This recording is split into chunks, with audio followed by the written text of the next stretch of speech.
stopping by to check out this video. It's just my way of touching base with you and thanking you for finding me on my website. I haven't made a video for a little while, and it's the beginning of August. I'm up here today in Nanaimo working in my office, and I have a little break between clients, and I thought I'd just do a few moments of a check-in, tell you what I've been up to this summer here in the Northern Hemisphere. So I work up here on Thursdays and Thursday evenings, and I work in Victoria on Monday, Tuesdays and Wednesdays.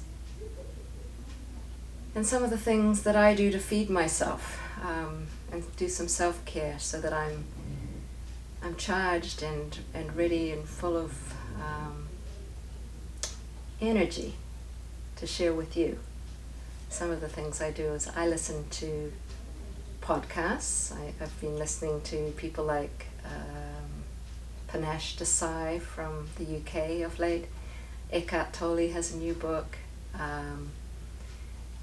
Tara Brach is always good for helping me to remember about mindfulness, and she's always got some good teachings to share.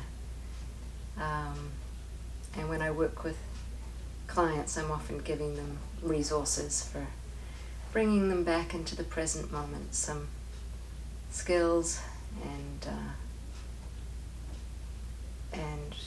readings and things that they can look at when they're in between sessions and out in their lives. Connecting with people, connecting with animals. I like to connect with trees, birds. Part of my self-care is going out into the outdoors and having moments of quiet, stillness, and photographing birds. It's one of my passions. Feeling grounded. If you need to feel grounded, one of the best ways is just take off your shoes and stomp around outside, or lightly put your feet on any grass. Bare feet on grass is good. Bare feet on sand, even better. Bare feet in the water. If you're needing to release some energy, it's good to do that around a fire.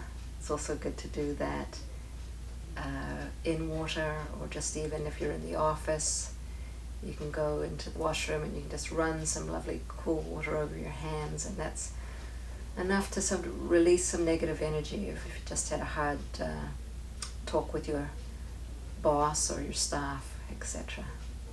There's all kinds of ways of just moving on and letting go.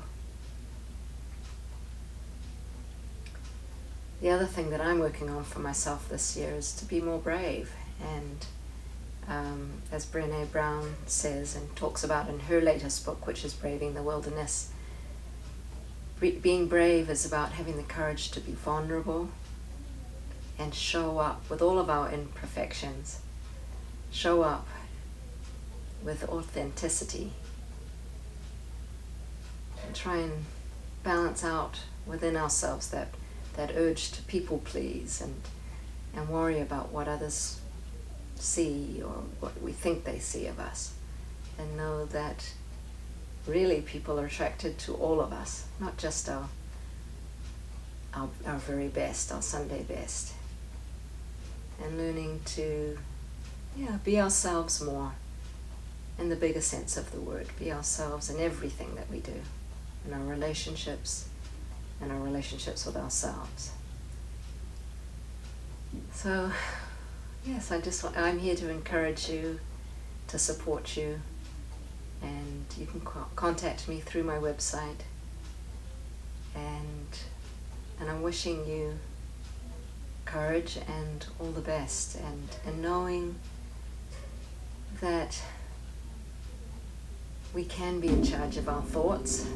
We put some effort into it. We can say, thoughts be gone, or put our thoughts on hold, especially if they're painful thoughts about things that we've gone through, painful thoughts about what might be happening in the future, some anxiety. There are ways that we can quieten those thoughts so that we can sleep, etc. And and know that sometimes our thoughts are just thoughts. They're not really our truths. They're old stories sometimes, and we all have stories, and we all have some trauma.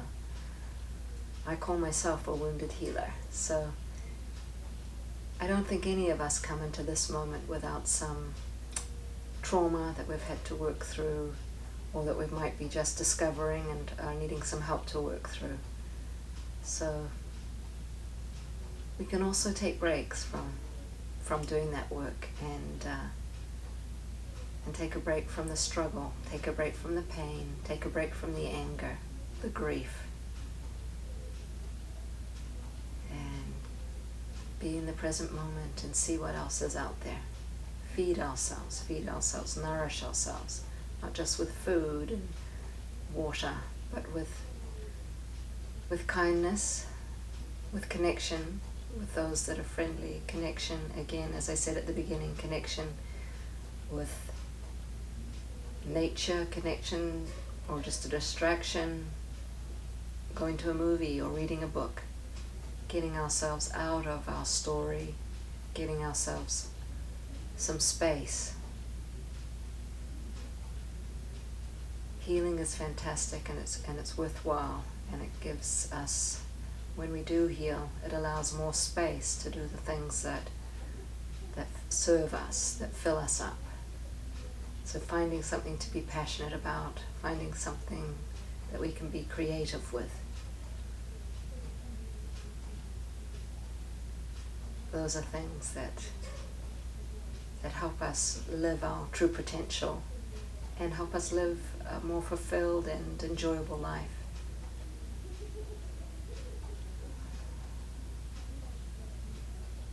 So I'm offering you just a few ideas today, and I'll come back and have another chat another time, but just a way of letting you know a little bit of what makes sense to me and what feeds me, and that I'm just doing the very best I can. So thank you.